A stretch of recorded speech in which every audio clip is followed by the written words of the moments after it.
kepada saudara. Ya, yang saya mau sampaikan, mungkin saudara kalau saya berdiri di jalan, paling saudara punya pikiran begini, tidak ada gereja itu saudara sampaikan firman. Yang saya mau sampaikan kepada saudara, kalau firman cuma di gereja, orang jahat paling banyak ada di luar saudara. Bahkan saya punya keluarga saya sendiri juga, sampai saya sebagai hamba Tuhan juga pindah orang. Karena itu saudara, firman suruh saya ada di jalan untuk membentuk iman kepercayaan saudara. Haleluya. Sebelum itu saya mengajak kita berdoa kepada Tuhan sebelum firman Tuhan dibentangkan kepada saudara. Ya, kita akan berdoa. Mari kita tutup dalam doa. Bapa, di siang hari ini kami akan menyampaikan isi hatimu bagi semua jiwa-jiwa yang ada di tempat ini. Tuhan, urapi kami hambamu. Tuhan, berkati kebenaranmu yang akan kami sampaikan. Tuhan, Engkau berbicara di tempat ini. Terima kasih Bapa. Kuasai kami semua di tempat ini. Berkati kami dengan kebenaran firman. Kami siap sambut firman-Mu. Hanya di dalam nama Yesus kami sudah berdoa. Haleluya. Amin.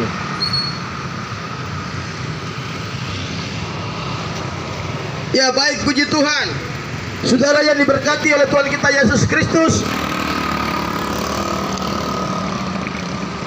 mungkin saudara berpikir bahwa, saya ulangi lagi, firman Tuhan harus ditaburkan di dalam jemaat.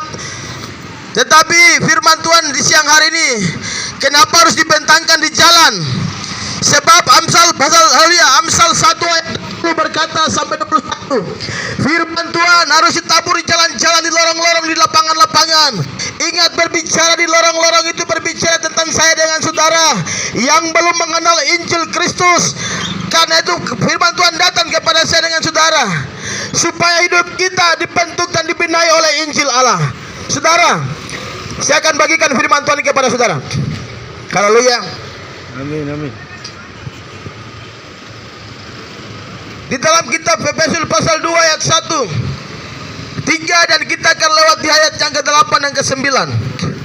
Di sini berkata, semua adalah kasih karunia Allah. Kamu dahulu sudah mati karena pelanggaran-pelanggaran dan dosa-dosamu. Kamu hidup di dalamnya karena kamu mengikuti jalan dunia ini. Karena kamu mentaati penguasa kerajaan angkasa, yaitu roh yang sedang bekerja di antara orang-orang durhaka. Ayat 3 berkata, sebenarnya kamu dahulu, kami semua sudah juga terhitung di antara mereka ketika kami hidup di dalam hawa nafsu daging dan menuruti kehendak daging dan pikiran kami yang jahat. Pada dasarnya kami adalah orang-orang yang harus dimurkai, sama seperti mereka yang lain. Tetapi Allah yang kaya dengan rahmat oleh karena kasih-Nya yang besar, dilimpahkannya kepada kita dalam menghidupkan kita bersama-sama dengan Kristus. Sekalipun kita telah mati oleh kesalahan-kesalahan kita, oleh kasih karunia kamu diselamatkan. Dan di dalam Kristus Yesus Ia telah membangkitkan kita juga dan memberikan tempat bersama-sama dengan Dia di sorga, supaya pada masa yang akan datang Ia menunjukkan kepada kita kekayaan kasih karunia-Nya yang melimpah-limpah sesuai dengan yang disampaikannya terhadap kita dalam Kristus Yesus. Ayat 3 berkata, sebab karena kasih karunia kamu diselamatkan oleh iman. Itu bukan hasil usahamu, tetapi pemberian Allah.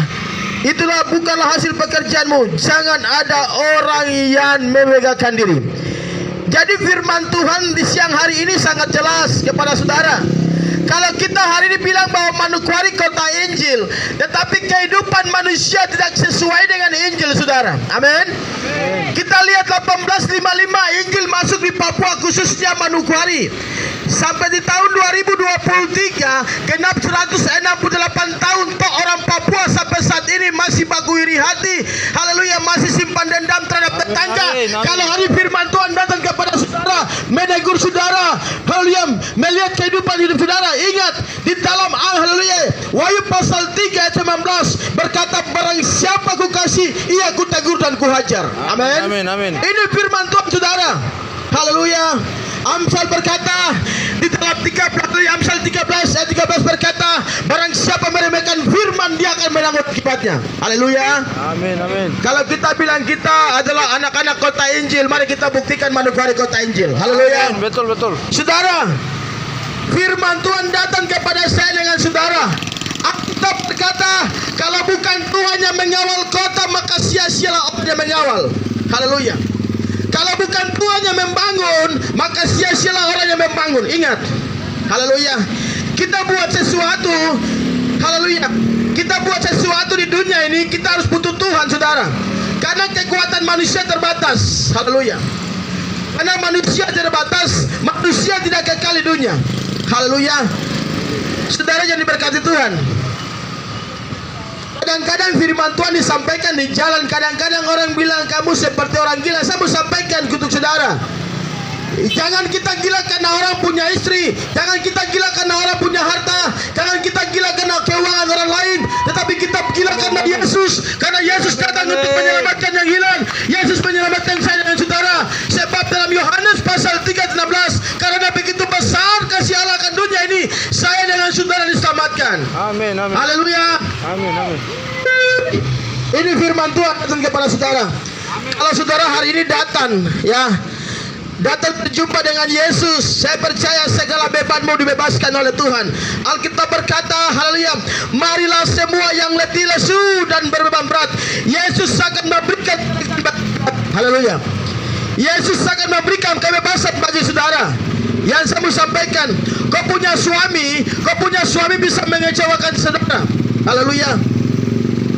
Kau punya istri bisa mengecewakan saudara. Kau punya anak-anak bisa mengecewakan kedua orang tua. Tetapi Bapa di surga, ingat, Dia tidak mengecewakan saya dengan saudara di siang hari ini. Amin. Haleluya. Sebab Dia Bapa yang kekal, Dia Bapa yang luar biasa. Dia selalu, haleluya, menjawab setiap kebutuhan saudara. Di mana saudara sakit, saudara berdoa kepada Tuhan, maka segala sesuatu akan dijawab oleh Tuhan. Saudara yang diberkati Tuhan, sebab dalam, haleluya, Yesaya pasal, haleluya, 55 berkata, carilah Tuhan selama Ia berkenan, ditemui dan berserulah kepadanya. Kita cari Tuhan selagi kita masih sehat, saudara. Haleluya. Kita cari Tuhan, saudara, selagi kita masih kuat. Jangan kita tunggu sampai kita mengalami masalah. Jangan kita tunggu sampai kita mengalami sakit penyakit baru kita batari Yesus. Haleluya. Yesus sangat mengasihi saudara. Yesus tidak melihat suku kita, ingat. Yesus tidak melihat agama kita. Yesus melihat setiap orang yang buka hati. Dan Dia berkata dalam firman Tuhan, lihat aku berdiri mengetuk di depan pintu. Siapa, haleluya, hendak membuka pintu, maka Yesus berkata Dia akan masuk makan bersama-sama dengan saudara. Amin. Amin, amin. Kita berbicara surga, kita bukan berbicara neraka hari ini. Saya percaya bahwa setiap hidup manusia, haleluya, ingin masuk surga. Haleluya. Saudara, kalau saya bisa ajak saudara buat kejahatan, bisa saja. Tetapi kalau untuk kita melakukan kebaikan, kebenaran, saya mau sampaikan, kadang-kadang ada kebenaran yang mau disampaikan oleh hamba-hamba Tuhan. Kadang-kadang ada orang berkata, kau bicara apa saudara? Haleluya. Padahal tanpa sadar, kau tidak tahu bahwa Yesus adalah juru selamat yang menyelamatkan saya dengan saudara. Haleluya. Saudara jangan dengan saya keliru. Semua itu berasal dari surga. Di surga itu tidak ada gereja, saudara. Di surga tidak ada gereja. Di surga tidak ada organisasi. Di surga itu hanya orang-orang benar, saudara. Amin. Kalau hari kita lihat organisasi dengan organisasi baku siku,